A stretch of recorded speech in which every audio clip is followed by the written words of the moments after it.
Well, good evening, everybody, and welcome to the relatively sparse audience in the Temple Church and to approaching 200 people online on 3 different continents, which is heartening to think that there is so much interest in the topic this evening. My name's Donald Cryan, and I've recently taken over as chairman of the Inner Temple History Society. I've taken over from Master Paget, who was the inaugural chair and who did a superb job in launching the History Society. On behalf of the Inn, I really must thank David for all he achieved over the past 5 years or so. I inherited the task of introducing this evening's talk. We have the great benefit of having back, because she's kindly spoken for us before, Professor Michelle O'Callaghan, who's the Professor of Early Modern Literature at Reading University. She's published widely on modern literature, obviously, and culture, and the Inns of Court, Tavern Society, there's probably some relationship there, and matters involving women in literature. The this evening's lecture is on William Crashawes Library and the circulation of books in the Inner Temple in the early 17th century. It's fascinating to reflect from other talks that we've had to the History Society in recent times how interwoven the life of the early 17th century is. The cultural, intellectual, religious and legal life that operated in London amongst a remarkably small circle of people. The Inn, of course, inevitably was quite a centre for the gathering and activities of those people. And it's interesting to reflect that Crashawe had amongst his parishioners both Edward Cook and Selden, which must have been quite a challenge for any priest. The talk this evening will enlighten us as to the degree of controversy which was engendered by Crashawe and his circle in the inn. He had, of course, built a chamber to house his famous library adjacent to this church that we're in. What happened to it when he was finally departed the church is one of the fascinating topics which we're going to hear more of. And so thank you so much for agreeing to come to talk to us this evening, and we will know more about the complicated weft and weave of the lives of Inner Templars in the early 17th century by the time you've finished. Thank you very much, Professor. Thank you, thank you. So my interest in William Crashawe was sparked by an essay that I was asked to write on the question of how books circulated at the universities, the Inns of Court, households, and professional networks. This essay was for the Oxford Handbook of the History of the Book in England. And I guess, as was said, I've long been interested in networks that have converged, particularly on the Middle Temple. I looked at a group of wits, part of a tavern society, often known as the Mermaid Club, that many of the members were at the Middle Temple. So when researching how books circulate in these environments, I came across Crashawes Library, which spent part of its life at the temple, and realised that it had a very interesting story to tell about libraries as places of social and intellectual exchange, and as often on the move, with books added or lost, libraries broken up and reconfigured in other places. And I've long been interested in the connective properties of books. As physical, tangible objects, books have a rich social life. They can be passed hand to hand, sent via others, sometimes across great distances, and be read both silently and aloud in company. And because of this tangibility, books are not self-contained objects. They are not complete in and of themselves. Rather, they move through networks of transmission, accruing and also losing value and associations, and bringing people and objects into distinct social relations with each other, both within specific locations and across geographical borders. As I've said, William Crashawe and his library are fascinating in this respect because together they illustrate how books are connective, how they bring people into conversations over time, and relatedly how libraries are also networked. Books are lent, borrowed, discussed amongst a group of people, often with interests in common, cultural, religious, political, legal, and so forth. And because of this connectiveness, libraries are also interconnected. So Crashawes Library, as we shall see, was connected to another famous prodigy library, that of Sir Robert Cotton in London. And what Crashaw's books and his library also show is how the inns themselves were part of a wider community in which people lived and worked together over time, sharing resources and forming social networks. Within these domains, books were written, read, heard, used, borrowed, and lent through different types of interactions: educational, theological, and also those of friendship. The location of the inns in London, at the heart of the book trade, obviously facilitated these exchanges, and we will see how Crashaw's own activity as book buyer, writer, and controversialist was enabled by the ways in which the inns were enmeshed in the bookscape of early modern London. The inns shared their neighbourhoods with printing houses, bookshops, and bookbinders' stalls, all of which Crashawe frequented. So who was William Crashawe? The audience no doubt knows him as the divinity lecturer and preacher at the Temple from 1605 to 1613. In literary studies, he's best known as the father of the poet, Richard Crashawe.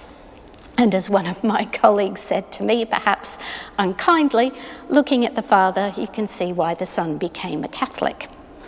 Crashawe was a Puritan polemicist who began his publishing career editing the works of William Perkins, the Elizabethan clergyman described by the late, great Patrick Collinson as the Prince of Puritans. Crashawe was born near Sheffield. Here he attended grammar school, and he retained close ties with Yorkshire throughout his life. He then went up to St John's College, Cambridge in 1588, the bastion of Reformed religion. Here he made friendships and connections that would travel with him throughout his career, often through the exchange of books. Crashawe probably began collecting books when he was at St John's, but it was at his time at the Temple that he not only amassed the bulk of his own library, but also helped in founding other libraries through the acquisition of books. One of the libraries he helped to build was that of the newly founded Trinity College, Dublin. At St John's, Crashawe was Sizer, the student servant to Henry Elvey, who was later appointed Provost of Trinity College. Elvey began building up the library with the help of friends and associates in London who acted as book agents, including Crashawe, who bought over £24 of books, that's quite a lot, from Adrian Marius, a London bookseller, at Blackfriars for the library at Trinity Dublin. So, and it's not working.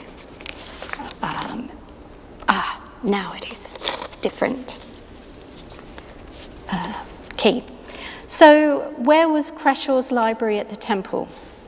The building of Crashawes Library was a vexed issue, it seems, which is lucky because that is why we have some evidence for it. Crashawe built his library seemingly without the permission of the benchers of either house, but as we'll see, it's more complicated than this.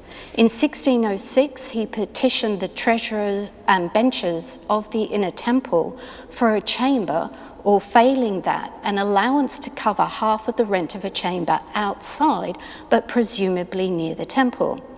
At first, this was refused on the basis that the inner temple was pushed for space and also for funds.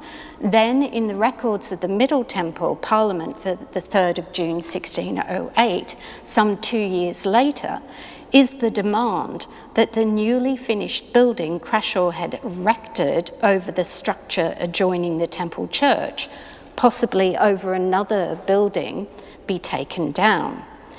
This didn't happen, the building remained, and its status is not as clear-cut as this might suggest. It is not clear that Crashawe did build it without permission. A petition from Crashawe read in the Middle Temple Parliament in November 1613 gives a very different view. Crashawe claimed that he had rented lodgings in town for the first 2 or 3 years of his tenure. Then in 1607, the master and 2 treasurers, Richard Swain for the Middle Temple and William Towse for the Inner Temple, put me in possession of the chambers, and that both houses had agreed to pay the rent of £3. The Inner Temple kept their side of the bargain, the Middle Temple did not. And the following account suggests that the chamber Crashawe was given was either in a ruinous state and he had some type of permission to rebuild, or that he added another story and that adding another story was the problem. And it is also probably the case that he renovated the building below. In any case, a new staircase and rails were needed for the building, costs which came to around £13 or £14. Again, Crashawe claims that the treasurers of both houses had promised to reimburse, but only the Inner Temple paid their half. In all, the cost of building work came to £146, which Crashawe paid for, minus £26, which came from Thomas Masters, selling the old lead that you may remember was referred to in the 1608 record. This petition of November 1613 and another submitted in 1614, in which Crashawe is also negotiating for some payment for the costs of erecting and furnishing this new building, were delivered after Crashawe had already vacated his post as divinity lecturer and preacher at the temple. Crashawe was probably justified in feeling aggrieved at his treatment by the Middle Temple. In 1634, over 20 years later, Crashawe's building is still standing, and it appears that it is known as the lecturer's lodgings, probably because these rooms were then taken over by Crashawe's successors. First, Abraham Gibson, who was the lecturer from 1614 to 18, then Thomas Chaffin, 1618 to 1627, and finally, as this record attests, to Paul Micklethwaite, who held the post for 1 year from 1627 to 8. Now, this stands as testimony not to how well built these chambers were under Crashawe's guidance, that these rooms were still in use 20 years later. Other buildings fall into disrepair very quickly. There is one that's in a ruinous state after only 2 years since it's been built. But it also illustrates how the temple had benefited from Crashawe's initial investment. Now, the passage on the screen refers to Mr. Masters' lodging. That's Dr. Thomas Masters, who was the master of the temple from 1601 to 1628. And he had also just therefore vacated his rooms. Micklethwaite also took over as the master of the Middle Temple. These were either the same rooms, though possibly not, or more likely adjacent to the house that was built by the clerk of the Temple Church, Richard Baker, in 1581.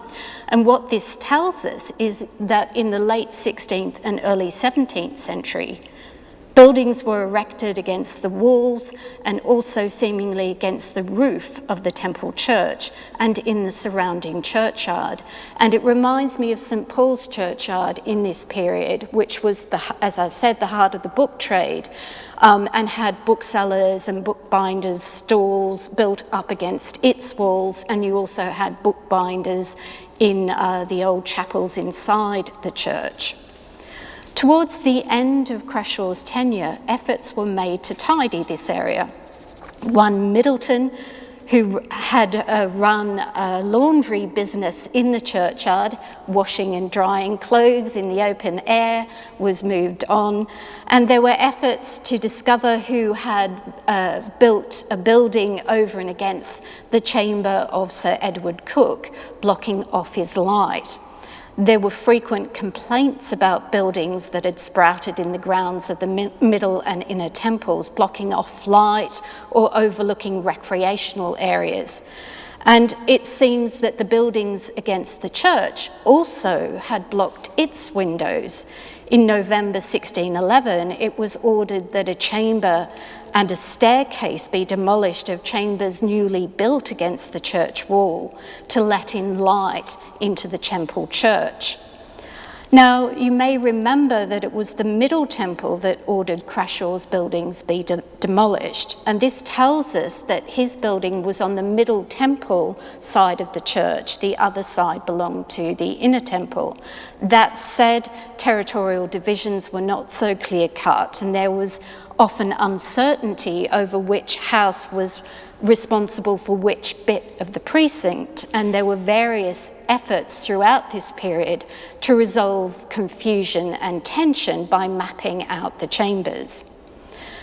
There was, of course, already a library at the Inner Temple, and Sir John Baker has written extensively on the libraries at the Inns of Court. In July 1606, a request was made that the gentlemen of the house should not dine or sup in the library, as it is meant to be kept sweet and cleanly for the exercise of learning and receiving of noble personages at the feasts in reading times. By 1608, the library had an upper and a lower level. Inner Temple parliaments were held in the upper level, and it also had furniture. It was a chained library, so books were secured on iron rods so that they didn't wander off as they had in other libraries at the inns. It's not clear the number of books that this library held. Presumably it held books that were intended for the study of law, possibly also books on theology, and it was also made up of donations. When Crashawe left the temple, he donated books to the Inner Temple Library. Crashaw's library was of a different order. As we have seen, Crashawe was very keen to be recompensed for the expense he went to in furnishing the room that held his books. He had had bookcases specially built, and he boasted of the size and significance of his library. And you do get a sense, this is a transcription, by the way, of the manuscript on the preceding screen. So you do get a sense of his library just at the point when he's leaving, where he's obviously cataloguing it. So mid-1613, he had made an offer to the Middle Temple, which he hoped they couldn't refuse, and I'll just read this out. Having with great pains and the cost of more than £2,000 gathered up out of many nations one of the most complete libraries in Europe, that of Oxford excepted. He's referring to the Bodleian. I held it if it had been better fit for me whilst I was preacher here. So it was useful while he was preacher at the temple. But now moving far off and into a rude country, he's going north, I have no use of such a library. If I had, I am yet not able to bear the venture and charge of their removing, in which regard I am advised to sell them for a public and perpetual library, and being offered now then £1,000 of booksellers and fairer conditions of some other. Yet have I, out of my love and respect for these honourable societies, put off all offers, for that almost 100 of these houses have wished that they might stay here and be bought by the houses, to which end, and as a lasting testimony to my love and service to them, I willingly offer you my whole library together with the rooms and place fitted, as it were, at the same price, which I will have for my books alone, if you have them not, and I will take my payment termly in 4, 5, 6, or 7 terms. If my motion be accepted, I pray that a committee of both houses be named, whom I will attend, to whom I will show my catalogue and show you the truth of anything here or hereunder specified. If not, I desire soon to know it, that I may dispose otherwise of them and hasten home with all speed. At the bottom, he provides a little catalogue of the books and manuscripts in his library, theological works related to his career as a Puritan controversialist, which I'll speak about in a moment, history books, more than likely civil Roman histories and ecclesiastical histories, and his will also lists books of civil law, probably from his university days. Now, note the books on cosmography and the reference to one of the fairest pair of globes in England. Rod Fisher, who's written a number of really important articles on Crashawe in the 1970s and is also a fellow Melburnian. He ended up at the University of Queensland. He has argued that this reference to globes is a reference to the Molyneux globes that he says were given as a gift to the Middle Temple when Crashawe left. The Inner Temple received a gift of books for its library. Now, as you will know, how the Molyneux globes came to the Middle Temple is uncertain. Some say perhaps Robert Ashley donated them. Others say that the Middle Temple bought them when they were first made. But this reference to the pair of globes is certainly intriguing at a time when Crashawe is donating bits and pieces of his library to the temple. Crashawes Library at the temple provided a meeting place, a site for intellectual exchange and for borrowing, lending, cataloguing and talking about books. His library was interconnected with others in London, including those of his 2 fellow Templars, Robert Cotton from the Middle Temple and John Selden from the Inner. Crashawe exchanged books and notes on books with Cotton and sought his help in quarrels with the Middle Temple. Cotton's library is recognised as a nodal point in early 17th century intellectual and political networks and foundational in the development of antiquarianism. Crashawe's time at the temples, 1603 to 1613, were the key years leading up to 1614, when Cotton, Sir William Camden, Sir Henry Spelman from Lincoln's Inn and John Davies from the Middle Temple unsuccessfully attempted to revive the Society of Antiquaries, and Crashawe was in dialogue with all these men. Hugh Holland, also like Cotton, a student of William Camden, wrote effusively of Cotton's library that it was the rendezvous of all good and honest spirits, so as it seemed a kind of university. Cotton also moved house from lodgings provided by one patron to residence provided by another, and those frequenting his library and household also changed. Cotton's personal library, like that of Crashaw's, was therefore certainly not private in any restrictive sense. Instead, it was designed to act as a hub for intellectual exchange and religious debate, and to interact with other sites of exchange within a wider urban environment. So you can see that Crashawes Library, Cotton's Library, the London bookshops and printing houses, the Inns of Court, Parliament and the Court were all interconnected through the movement of books, people and ideas.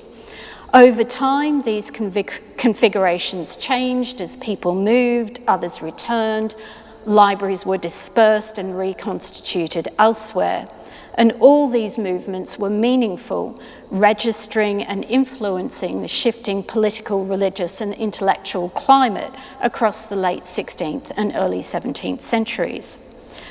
Crashaw's reluctance to leave the temple was also a reluctance to leave London with its wealth of connections, and which also placed him at the heart of the book trade. The inns were part of the bookscape of early modern London, supplying booksellers and publishers with a ready supply of consumers, book buyers and producers, authors, editors and translators. As we've seen, Crashawe acted as an agent for friends in Dublin, buying books to help build up the library there. Crashaw's letters are also so often full of news and conversations about books, referring to booksellers and shops, so that what emerges is a mapping of London through books. Now, on the screen is an excerpt from a letter to James Ussher, who's another churchman famously associated with Dublin, and he was known to Crashawe from Trinity College Dublin. This letter was written when Crashawe had left the temples but was once again in London around 1618. Crashawe is explaining that a book he had lent Ussher and then Ussher had lent to Richard Mockett. Richard Mockett was the chaplain to the Archbishop of Canterbury, and he was also a bookman. He was involved in licensing books for the press. He had, so this book that had passed through these people had turned up in a bookshop belonging to George Edwards, a bookseller at the Old Bailey near Duck Lane. Edwards' partner, Jacob Bloom, had published some of Crashaw's work, so presumably Crashawe was a frequent visitor to his shop.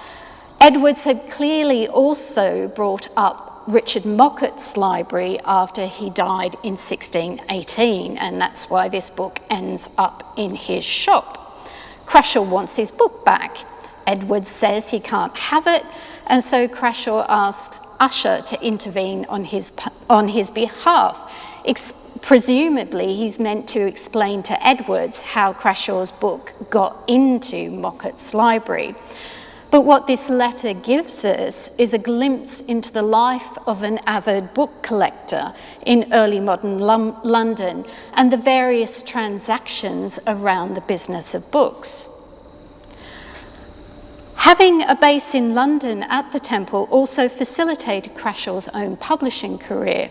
There was, in any case, a very well-developed working relationship between the inns and the book trade.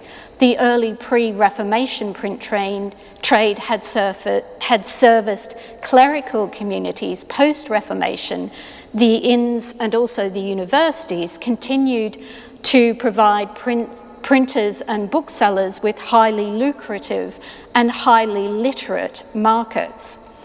Although Crashaw's editions of William Perkins' works were completed before he took up his position at the Temple, printing coincided with his first year here, and that's when you start to see editions coming off the press. During his time at the temple, Crashawe publishes a series of works in which he takes on the role of defender of the faith, promoting the temple as a bastion of the Reformed Church and as a loyal servant to James I. And James himself actively engaged in theological debate on an international stage, sponsoring publications including those of Crashawe. Crashawes Library was crucial to this pursuit, both as a research tool and as a site for theological conversations. His library is advertised on the title page of the Complaint of Grace, which had been written by John Redmond, who was an early Edwardian Cambridge divine who perhaps luckily had died before the accession of Mary. And Crashawe restores this old manuscript for the press using his manuscript in his library. And you can see how he's also promoting his library as the bulwark of a reformed religion. Crashawe's publications in this period also showcase his affiliation with the Virginia Company, which also had close connections with the temple. The work of Lauren Working on the Inns of Court and Colonial Ventures and Emily Stevenson's work on the Inns and Hacklet have done much to illuminate this culture. And both Lauren and Emily, as some of you may well know, curated the recent exhibition at the Middle Temple Library, From the Middle Temple to Manoa, Global Networks at the Inns of Court, which ran from last September to January this year. As Lauren Working points out, during his time at the temples, Crashawe was helping to collect and publish news from North America and Bermuda. The sermon he preached before the Governor General of Virginia, Lord Delaware, was printed in 1609. Crashawe also provides the preface to Alexander Whitaker's Good News from Virginia, which was published in 1613. In 1611, Whitaker had travelled to Virginia to set up a school, and he sent manuscripts of his sermons back to his friends in England, like Crashawe, who then reused them in their own sermons and writings. Crashawe also provided the epistle before a plain description of the Bermudas, printed in 1610, which dedicated the pamphlet to Sir Thomas Smith, treasurer for various trading companies, including the Virginia Company. In these very lengthy epistles, Crashawe was disseminating news and so acting as conduit between these newly established colonies and England.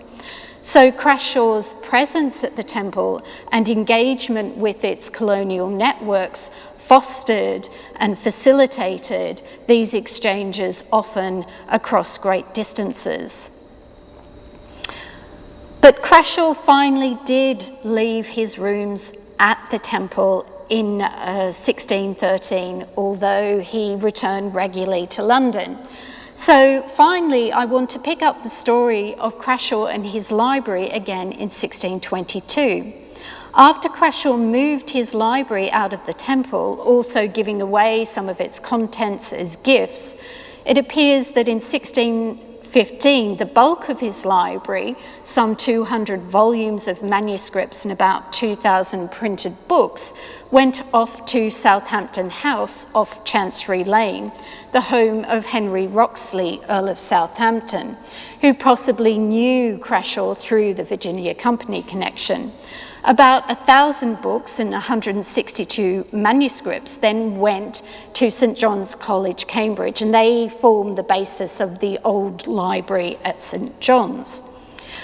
So what this tells us is that not all the books and manuscripts from Southampton House went to St John's. It was not simply a transfer from one place to another. Crashawe's will gives an indication where other books went through his various bequests to other libraries, the Bodleian in Oxford, Trinity College, Dublin, the library at St Paul's, at St Peter's in York, the Ripon Library and church libraries in Sheffield, Beverley and Bridlington, as well as numerous bequests of books to relatives and friends. Other books had been sold along the way. Even libraries in purpose-built spaces were subject to dispersal and damage and loss, and their history of transmission is often not only one of consolidation, but also of fragmentation and dispersal. In the early 1620s, when Crashawe had a living at St Mary's in Whitechapel, his books are not only at Southampton House, but some also stay with him at his house in Whitechapel. Here they continued to draw visitors and to act as a hub for religious debate, especially during the very politically heated early 1620s, when Parliament had just been recalled after being suspended in 1614.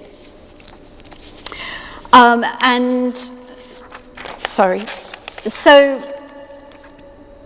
his library returns as a space for conversation, often through networks of association maintained from his time at the temple.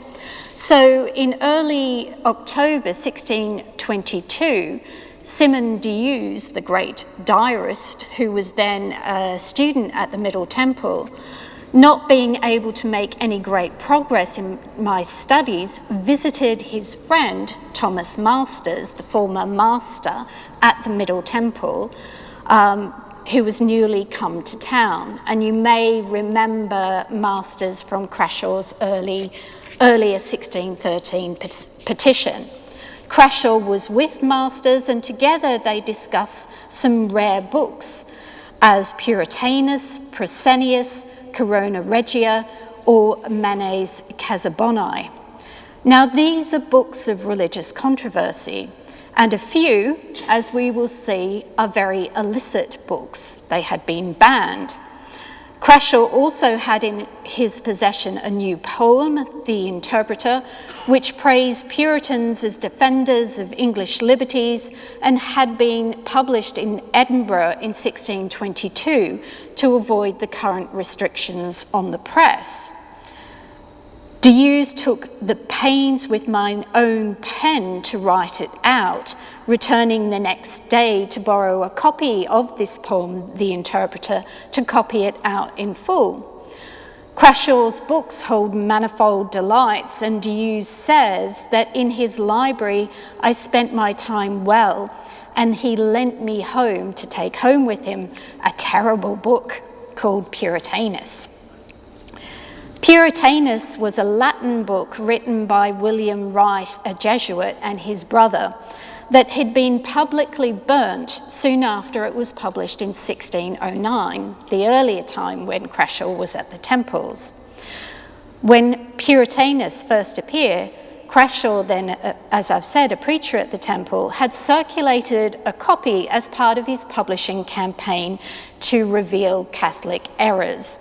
Over a decade later, Crashawe is again circulating Puritanus to stoke religious controversy. I should point out that neither Puritanus nor any of these other books listed end up in St John's College Library, so none of the banned books. What D'Ewes is also doing in Crashaw's library, after he's finished or paused his stint of copying, is talking books. We had books, much discourse.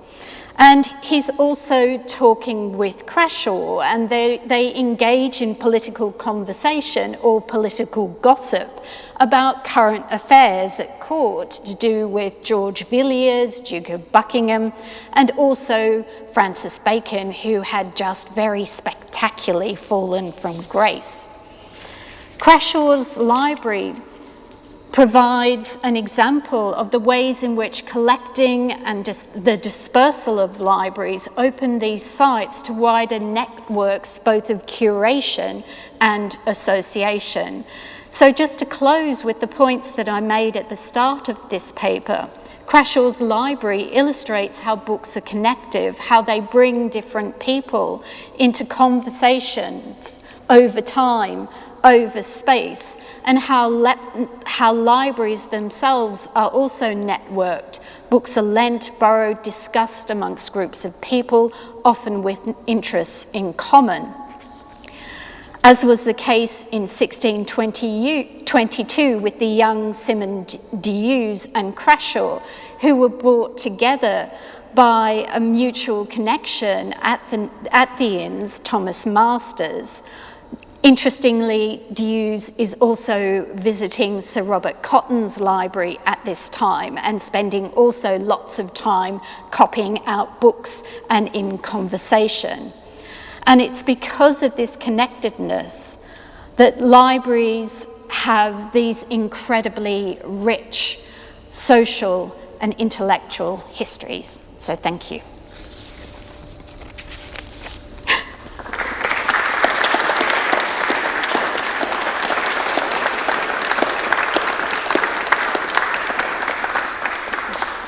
Thank you very much indeed. That's absolutely fascinating account of how books came to be in the centre and how people are still arguing about the shapes of libraries in the inn today.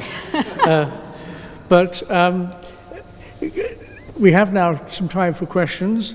I don't have yet any that have appeared on the Q&A, but do we have any questions among us here? Well, can I use my privilege of being at the microphone to ask, Crashawe obviously was collecting an extraordinarily valuable commodity. Where did he get the money to do it? That's what is so curious. He's strapped for cash. He's constantly asking for money.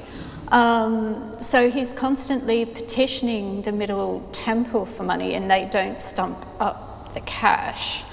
Well, that's a bad idea. I mean, yes, but it seems that part of the reason why they don't want to is that he starts off at the temple holding 2 livings, so he still has a living in Yorkshire, and so that you get this questioning of whether they should actually be funding him because he's already getting money from elsewhere.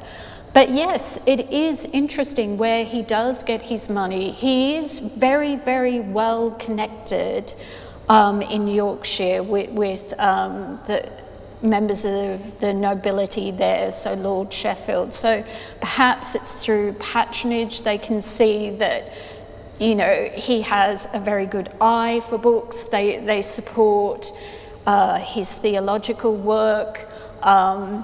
Perhaps also the cosmography connection is also interesting in his work with the Virginia Company.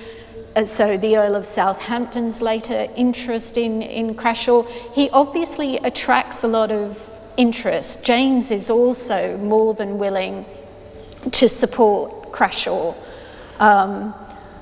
So perhaps that's where some of the investment is coming from, but he's also obviously spending his own money and running out of money, and he does along the way. There's letters from friends who were worried by the fact that he's selling off books. And what it also tells you is that in this period there is a very thriving second-hand antiquarian market for books in the bookshops, which unfortunately it's very difficult to find out much information about that because you don't get book catalogues and you only know which books are being printed from the stationer's register, so you just get a sense of it from letters, unless somebody's going to tell me something different in questions, but that is my understanding. I haven't come across much information. No, there's a microphone coming. which is necessary for the. Where was Cotton's library? It is at various places. It's. I'm sorry, I cannot remember. I do have this information ferreted away. It's somewhere in the vicinity. It does move. He has it at, again, he has it at the house of one of his patrons, and I cannot remember which one. It's in the essay, but I can look it up for you. So that's a failure of my memory. Well, may I be so bold? Oh, Mark, now we have a question from the reader. Thank you. I am the current reader of the temple, and I should say that it's a fascinating discussion that you've given to us this evening, Michelle. Thank you very much indeed. I'm curious to know how far the amazing library that Crashawe collected, which my inn refused to take on for reasons I don't begin to understand, how far that library actually influenced what he was preaching here in the church. Do you have anything to say on that? It would have influenced what he was preaching at the time at the church. We do have printed sermons that survive. I think there are a couple printed sermons. The problem with finding evidence about sermons is that you do get some evidence from the sermon notes that students take, but unless the sermon is printed, often manuscript copies of sermons don't survive. But certainly he's building a library that is to enable him to enter into current debates and those current theological debates. And he is very active in those debates. So his library also, he would have drawn on his library for his sermons. How much was he in tune with the religious feelings of the inn, or isn't that not particularly clear? They do get him into trouble with the bishops. He complains about the Middle Temple, some evil tongues in the Middle Temple getting him into trouble with the bishops. But I think he's getting himself into trouble with the bishops because, as I gave you a sense, he is dealing in religious controversy. So he is dealing with books that are banned and he is circulating them. And I think there's also a problem with complaint of grace, perhaps being a bit too non-conformist. So there are issues around whether it should have been published, and I think that may get him into trouble. So he is dealing with religious controversy, and the issue with religious controversy is that it's controversial and you can overstep the boundary. Did James mind? James didn't seem to mind because he supports, he seems to support his appointment throughout. And there is a later letter where, and again my mind is gone blank like Cotton's Library, where James prefers a new divinity lecturer after Crashawe has vacated to the temple. And they say, no, thank you. And the reason why they say no, thank you is because he's married. And the temple is no place for a married man and children. And in fact, that was also part of the problem with Crashawe, is that I think around 1612, he gets married and he starts having children. And that is also possibly another expense and issue. The Master of the Library has a question. Sally.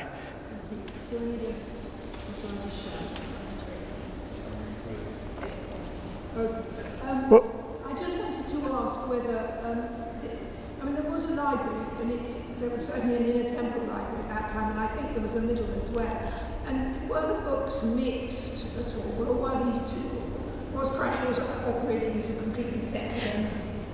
I think the Robert Ashley founded library at the Middle Temple is a bit later, and I think and this is from Sir John Baker's work, I think there isn't much of a library at the Middle Temple. It's the Inner Temple at that point. It's the Inner Temple that has a better library. We don't know if the books were mixed, but they did become mixed in the sense that Crashawe donates books to the Inner Temple Library. But presumably, if you have a very eager student like Simon Hughes in 1622, who is eagerly visiting Crashawes Library, and Crashawe also talks about his about his library that some 100 at the inns wanted kept at the temple. Presumably, it also attracted students, I would imagine. Yes. Can we hand you the microphone? Because I think if people are going to hear online, it probably will help if you use that. Thank you. This is probably a rather irreverent question, but are these profane and wicked books still accessible today? I did try and briefly track down whether I could track down Puritanus. And there are a few copies of that. There's one in the Archbishop of Canterbury's library, which is interesting. There's also the one that I had access to is in the Bodleian Library. And unfortunately, and this happens a lot with books, when you look at it, its pages are too clean and it's very closely cropped, which suggests that it may well have had annotations, but what happened in the 18th and 19th century, and I think also possibly into the 20th, is that booksellers and sometimes archivists washed the pages of books to wash off all these annotations that were defacing the books. So yes, in the case of Puritanus, there are a few copies that do survive, so clearly people did keep them. Not all copies were burnt, but it would be interesting to know what happened to Crashaw's wicked books, where they went, but obviously not St. John's. We have online a question from Peter Mitchell, who quite rightly starts off by thanking for a most interesting talk, but then says this: is it known whether the Inns of Court in the early 17th century had theologically different characters, as for example the Oxford and Cambridge colleges?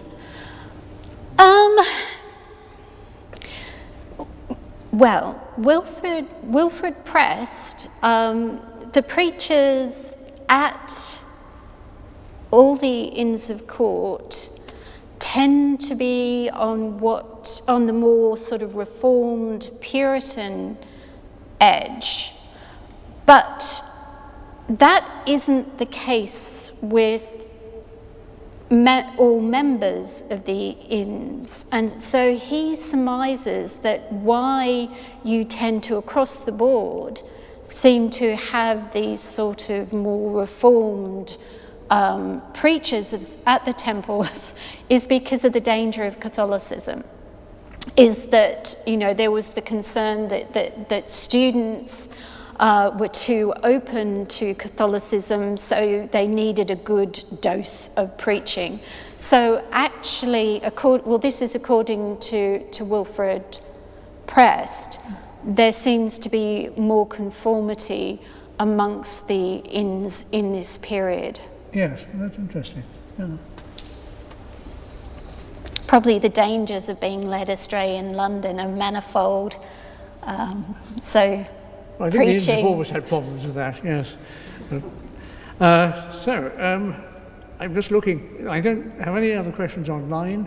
Is anybody, any more questions in the House? Well, thank you very, very much indeed. Absolutely fascinating talk. And we're so grateful for you coming up and giving it to us. Just as a side thing, just to learn that the Inner Temple, we reminded that the Inner Temple had the better library, and that we pay our debts is reassuring. And it probably is the same today, in fact.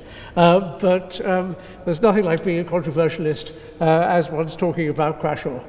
So thank you again so much. We're most grateful. Now, those who are here have the benefit of having a glass of wine. Yes. Sadly, those online, I must say goodbye to, and you must go away and open your own bottles of wine. Yes. Though in some parts of the world, it might be a little bit early to do that. Thank you very much indeed. Well,